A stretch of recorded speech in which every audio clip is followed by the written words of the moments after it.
This is Korea News for July 25, 2022. The government is planning to demand intensive reform measures from Daewoo Shipbuilding and Marine Engineering's management and the main contractor union.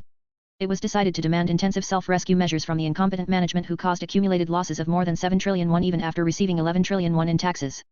In addition, the main office union, which has enjoyed high wages and job security in the process, is of the view that it should also participate in the sacrifice. It is predicted that Korea Development Bank, the major shareholder, will present an intensive renewal plan as early August. A key official in the presidential office said in a phone call with Seoul Economic Daily on the 24th, the fundamental cause of this situation is poor management and multi-level subcontracting structure. This incident, which left 800 billion won in losses due to an illegal strike by the subcontractor union, was also personally concluded by President Yoon Suk-yeol.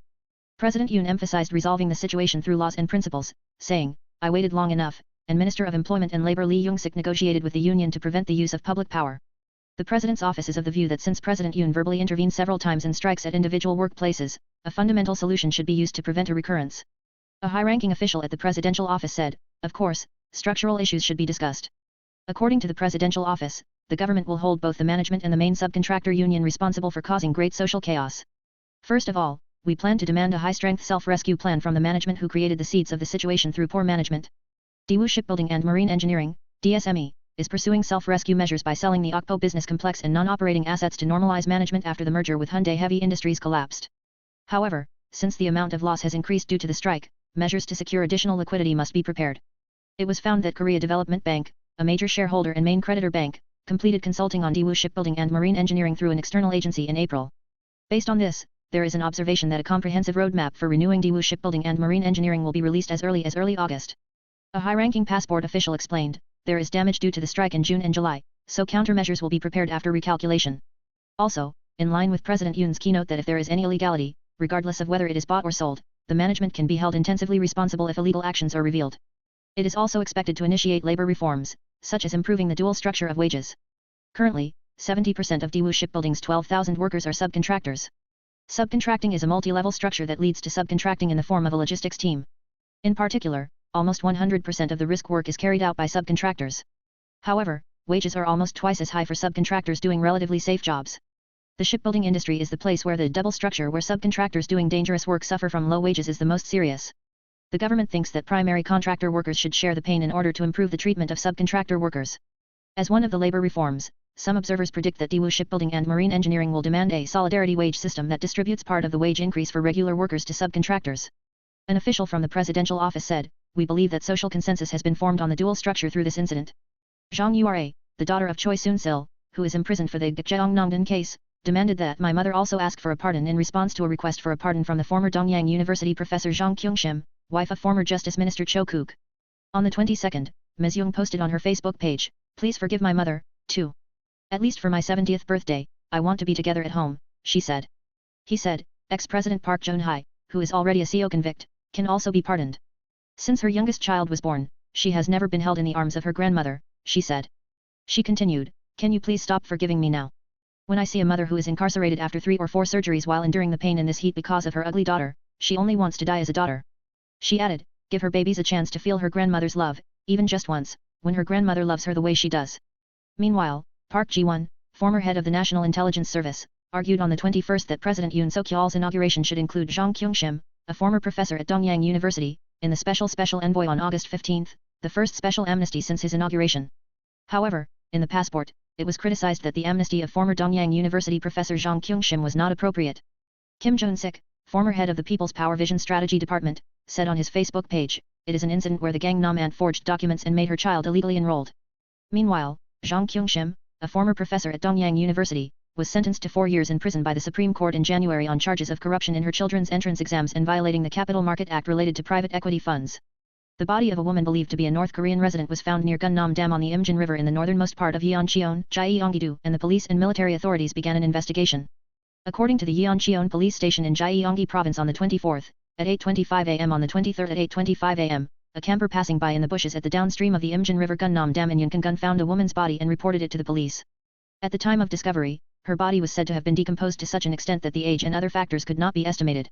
However, the police estimate that it is highly probable that he was a North Korean resident because he wore a badge with the portraits of Kim Il-sung and Kim Jong-il on the top. Police have requested an autopsy from the National Institute of Forensic Sciences to determine the exact cause of death. If the results of genetic testing with Koreans show that they are highly likely to be North Koreans, the relevant authorities plan to deliver the body to North Korea through the Ministry of Unification. Meanwhile, the police are investigating the possibility that the bodies of children and infants of unknown identity have been found one after another in Gyeonggi and Incheon this month, leaving the possibility that they may have been washed away from North Korea. Earlier, on the 16th, the body of an infant was found near the Unification Bridge in the Imjin River in Paju, and on the 5th of this month, the body of a child estimated to be around 8 years old was found at the mouth of the Han River in Gimpo-si, Gyeonggi-do. According to the quarantine authorities and each local government, including the Seoul Metropolitan Government, a total of 35,107 confirmed cases of COVID-19 were confirmed in 17 cities and provinces across the country from midnight to 9 p.m. on the same day. This is a decrease of 28,175 from 63,282 in the same time period the previous day. During the same period last week, the number of confirmed cases was between 60,000 and 70,000, but it is interpreted that the number of confirmed cases decreased due to the decrease in the number of tests on the weekend. From the beginning of this month to 1 week, the number of new confirmed cases has doubled, causing a doubling phenomenon. On this day, 18,170 people, or 51.8% of the nation's confirmed cases, came from the metropolitan area, and 16,937, or 48.2%, from the non-metropolitan area. Due to the respread of COVID-19, people entering Korea from abroad from the 25th must undergo a COVID-19 PCR test on the first day of entry.